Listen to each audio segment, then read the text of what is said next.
Hi! So ngayon, papunta kami ngayon sa Quarry na, ano yun? Quarry Bay. Quarry Bay. So papunta kami ngayon sa Quarry Bay.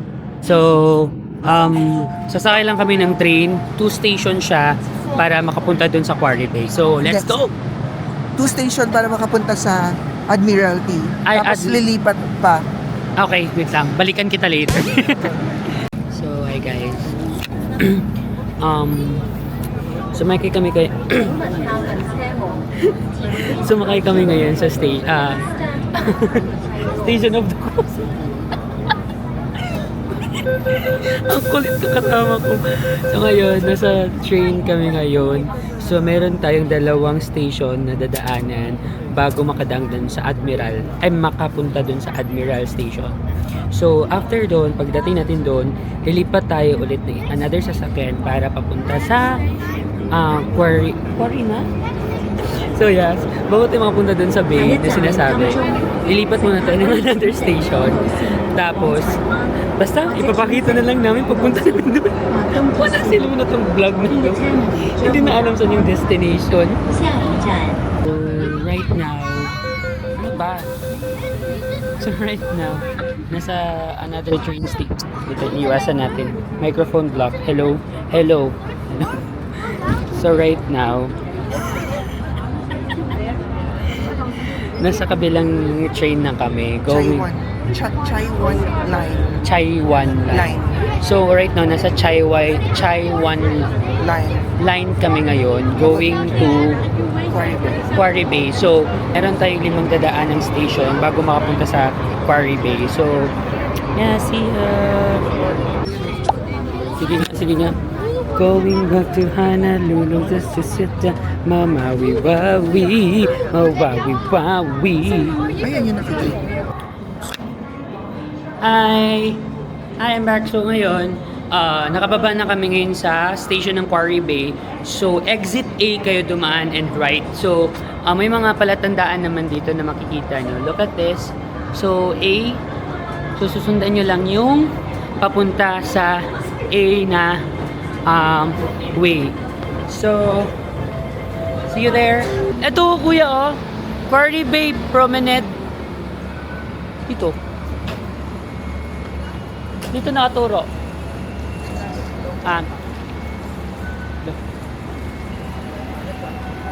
So, nandito na kami. So, just look din. Tapos, turn right tayo. Dito tayo. So, yes, we're here already. So, wow, ano na lang. Papunta na tayo dun sa Quarry. Tama kuya? Quarry Bay. Ha? Sa mga monster building. Sa mga monster building. So, yeah. So, exciting. Monster building tayo papunta ngayon.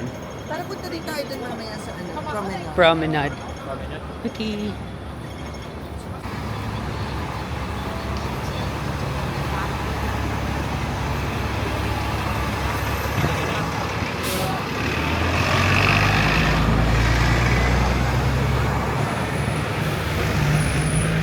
So, sando-sando yung atake natin dito ngayon.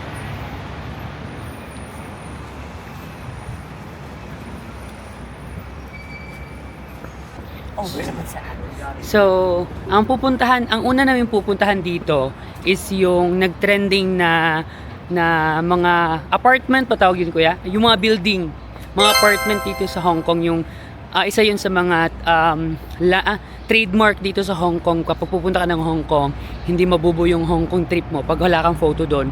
Mga kagaya nito, sino yung yung Mr. International? Mr. Korea, Mr. International Korea, eto siya, dito siya nag-take ng photo. Madami tayong madaming mga kilalang tao ang may nag-photo doon. So, syempre hindi tayo magpapahuli eh. So, see, it's your boy Tony will go there. So, yeah.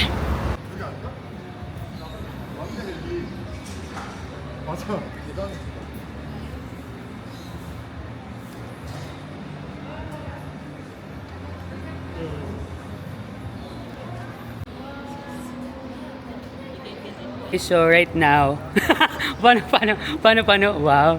So right now, sobrang dami lang talaga ng tao dito. Sobrang dami ng mga turista just to take this ang tawag nito, isa sa mga trademark ng Hong Kong, itong Monster Building.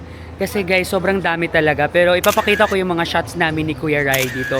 Sobrang angas, sobrang solid, sobrang solid. Kaya stay tuned kasi sobrang worth it. And then, labanan lang talaga siya kung paano mo siya maaanggulan dito.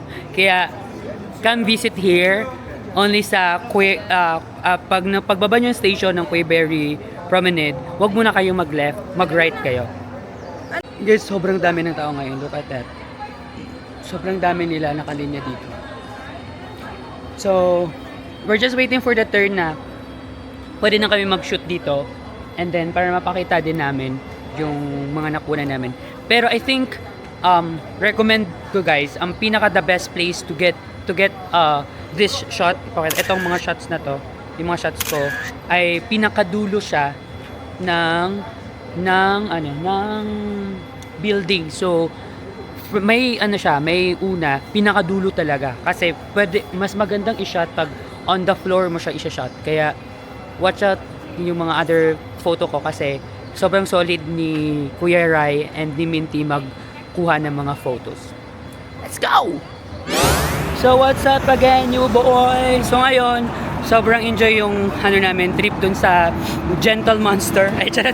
Sa Monster Building kasi as a Pinoy, syempre tayo, malambing tayo sa mga tao, patulungin tayo, sabi nila hospitable daw ang tao. Ang daming sinabi. May nakilala kaming Koreans, tapos napansin talaga namin ang tagal nila nag-antay kasi may nagpi-picture pa, tapos nung sila na nag-picture sobrang konti na lang yung na-take nilang photo. So we decided to help them. Dalawang babae sila na Korean, so we decided to help them para i-take ng photo. Tapos nung pinakitaan ko sila ng photo skills natin, ayun, natuwa sila, kaya ayun, tinalo tayo sa Instagram. So proud ako ng Pinoy na meron tayong ugaling matulungin sa kapwa. Wow. Ayan, so nice meeting you, Nuna. So thank you so much. So ngayon, we're going to the Quarry Bay for the night market. Pabalik na kami ngayon sa aming pabalik na kami ng Central. So alam nyo ba guys, sobrang tanga ko. Sobrang memorable ng experience ko dito kasi pagbaba namin, ang gamit kasi namin GoTime, di ba? GoTime gamit namin dito pag-tap ng card sa MTR. And then yung akin kasi, yung paglabas namin kanina, bukas kasi yung isang door doon. So lumabas ako kasi I thought na tap ko na, or yun na pa, hindi pa pala.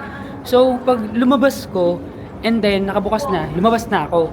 Pagpasok ko ulit kanina ngayon, hindi na gumagana yung card, yung GoTime, kasi dito pala, ang ruling pala dito, once na tap mo na yung card sa certain places or certain area, hindi mo na siya pwedeng gamitin ulit. So napabili tuloy ako ng card. So ang nangyari, bumili ako ng card ng MTR, which is cost. Nagulat pa ako. Ito pa yung nagulat ako. Sabi daw kasi ni Kuya, nagtanong ako how much is going to Admiral Station. And then sabi niya 750. Sabi ko 750 HKD? Sabi niya yes. Sabi ko, "Hello, Kuya." Tumawag ako Kuya Rai kasi wala ako 750 na tira dito, hindi naabot tong Monday to. So nangyari 7.50 HKD pala, kaya sabi gulat ako. So, yun. Ngayon naman, safe na ako. Pababa na kami ngayon. So, good luck na lang kila Minty tsaka kay pare ko. Sana maranasan nila yun. Bye! Hello po. So, pauwi na po kami.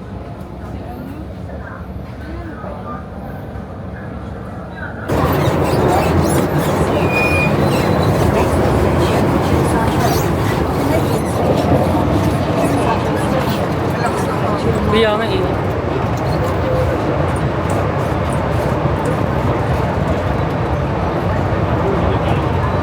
sobrang lakas ng hangin. Parang parang naka-open air yung train. I love that for you. Say hi. Hi. Hello again.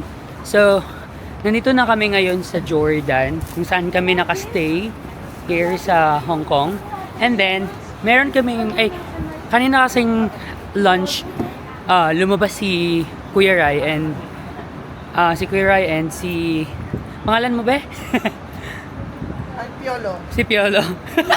Angel to si Best. And so, kaninang lunch kasi, si Kuya Rai and si Piolo, lumabas kanina. So, para bumili ng food. So, meron silang nakitang hidden, tawag nito, night market. So, pupuntahan namin siya ngayon kasi sobrang mura niya. Ay, hindi naman sa sobrang mura. Like, compared sa lahat ng mga stores dito, dun sila nakahanap ng mga murang bilihin. So, puntahan natin yun doon. Let's go! Nakasando-sando na tayo ngayon kasi fantasy ko na itong magsando-sando and then I feel like kaya ko na yung lamig. Tolerable na for me yung lamig.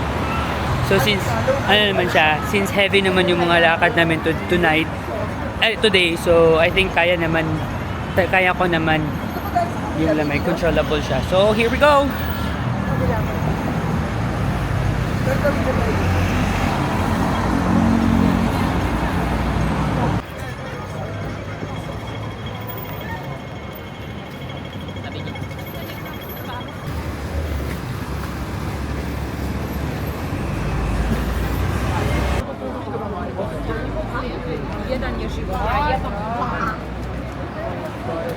So guys, nandito kami ngayon sa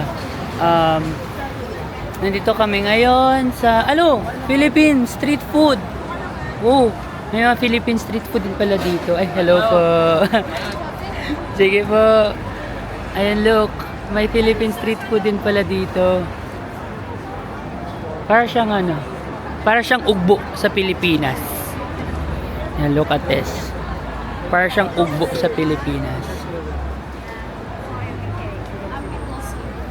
Pinoy po kayo, ate? Yes. Hello. Magkano, nyo, te? Etong saging. Ito po, Opo. 18 po. 18. Naghahanap yung kasama ko. Saan na ba sila? Balik kami dito, te, ha? Puntahan muna namin sa dulo. Okay, let's go. Philippine street foods. Dito yan sa, nandito lang yan siya. Para siyang Lucky Chinatown dito sa, Para siyang Lucky Chinatown. Kaya ang daming mostly Chinese foods. Sobrang daming foods dito. So I'm not sure what to buy and where to buy. Hindi ko din alam kung nasan sila, kuya. I don't know where are... Ayun! So I saw them na. So nandito sila sa...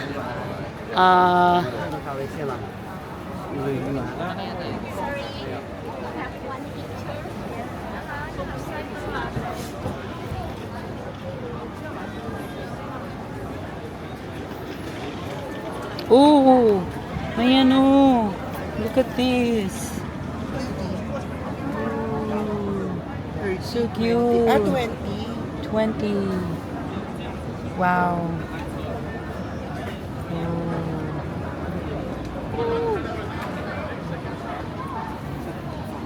So sa first part, meron tayong makikitang doon. Puro mga pagkain. Dito naman, puro mga souvenirs naman dito. Oh, may labubo dito. Oh. May labubo. So dito ay mga pasalubong, mga mga souvenirs. Daming tao din pala dito. Daming ding tao. Ay, ano siya? Lagay ng Baso.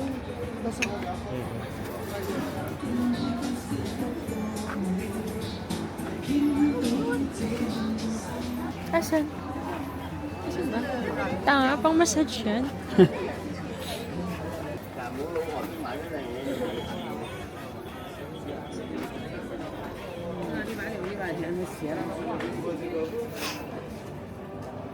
Maganda ng mga maleta dito.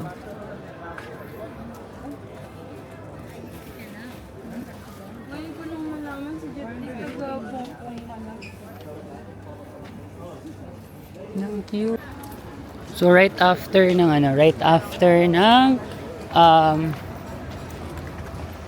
after ng mga souvenirs, meron ulit kainan and souvenirs. So halo-halo siya. Sobrang haba pala niya. Sobrang taas niya pa. Ang ganda ng jacket to. 120. Oo nga. Ang ganda no? 50. Para pang barong. Ang cute. This is so cute. So cute. So cute. How much? Labit ko to. Ito to. Brown. How much to? 220? 220. Ang ganda. 220? Ganda. Ganda. Kasi ang ganda ng quality. Kung yan sa atin, 2K nga to eh. Oo nga eh. Oo, 2K upan. Ay, Na just wala. Guys, sobrang haba ng night market na to. As in nasa Street. pangatlong street na kami. And ang Pero hindi pa magaganda- Pero hindi pa rin. Diyos ko kung shoutout po kay Small Laude. Madam, eram na lang po. Paano po? SPay later ko na lang po, madam. Sobrang taas ng street na to. Swear. Like, yung sa natin, sa Manila, yung sa Manila na ganito? On va demander à Juju, elle saura te dire. tondo. Tondo, grabe. On a acheté déjà. Akala ko yun na yun. Pero hindi, dito, ang haba pa. Ang dami pang sobrang daming sobrang daming mapagpilian. Hindi ko siya pwedeng ipakita kasi lahat kasi may mga ibang tao kasi na they don't like cameras. So, in respect with them, so hindi lahat nila video ko pero nagmontage na ako for this street.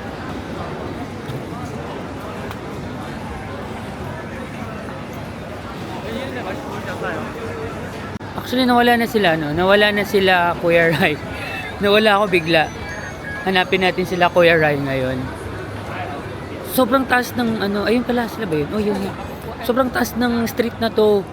Ito, pang-apat na kami ngayon. Nasa pang-apat na street na kami ngayon. So, we're just hoping. Kasi, ang tina-target namin is makabili kami ng ref magnet. And then, sa first street kasi, 6 for 100 HKD. So, ngayon, meron kaming nadaanan na 8 for 100 HKD. So, if pupunta kami doon, baka may mahanap pa kami mas madami and then mas same price din. So, let's try to look here kasi sobrang worth it talaga. Pupuntahan nyo dito, guys. Sobrang ganda pa ng mga quality ng mga dress nila dito, mga tawag nito, mga damit, mga jackets, panto. Sobrang ganda pa ng mga quality. Hala, nawala.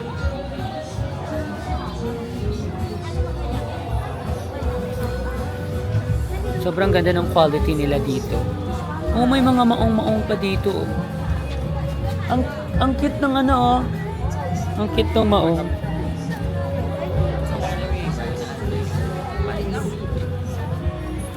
Ang cute lahat. Isipin nyo, binubudol kami dito. Tapos tango lang ng tango ang sagot nito.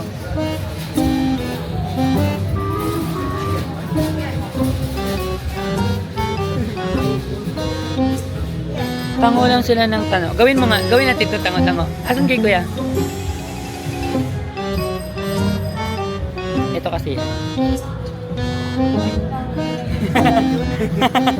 Sa wakas, nasa pinakadulo na kami ng ito So, babae.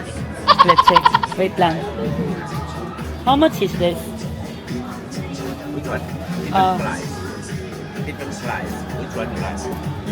Yeah, no set, different slice. So cute to. You buy those, you buy two also with Look, so cute.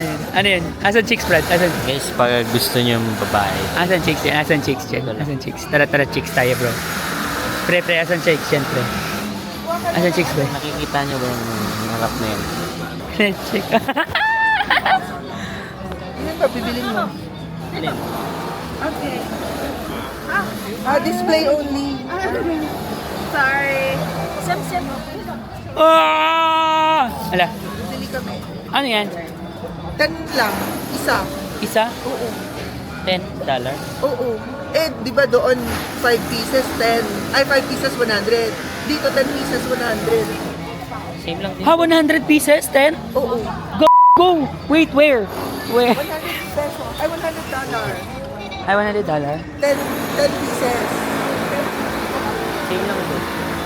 Doon, 8 for 100. May bibigyan ka? Wala naman kasing bibigyan. Okay na. I told you guys, sa tagal naming naglakad-lakad dito, meron nga kaming nakitang, kanina kasi merong 5 for 100 baht, tapos may 8 for 100, bakit baht?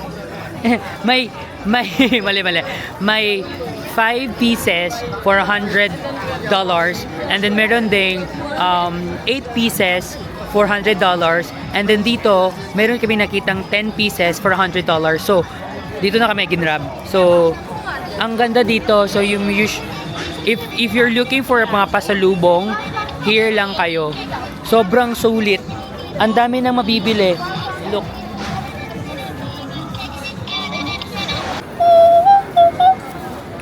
Pero dun sa kanating ko, 25. Mura na yung... Dito tayo dito tayo maglalasik ng lagim. Eh, mas mura pala doon sa Oo. Doon sa Mga kababayan, gutom na ba kayo? Ikaw nga. Wait lang. Go. Mga kababayan, gutom na ba kayo? Kainin niyo itong Oh my God! What's that? So, we're done shopping ngayon. So, papunta na kami, pabalik na kami sa Airbnb namin. Kasi sobrang sakit ng mga paanan namin. And then, ang nabili namin here is nakabili kami ng ref magnets, ref magnets for nakabili kami ng ref magnets ng Hong Kong and Macau na din. So dito na kami bumili kasi sobrang mura na din dito. So kuya, anong nabili mong food sa night market?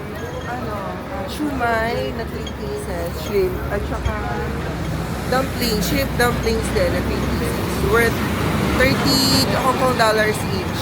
How about you? Anong binili mo sa night market? Hala, hindi siya nagsasalita. Gutom na ako, be. So, ang nabili niya ay barbecue worth, how much barbecue? 20 HKD, and then yung magnet worth $10 per pieces. So, bumili siya ng 5 pieces. So, kami naman, ito yung nabili namin. So, we're so happy kasi sobrang mura. Nakahanap kami ng mura lang and mas madami kaming nabili. So, till tomorrow, sobrang sakit na ng paa ko. Yeah, this is On the Road Season 3. See you tomorrow.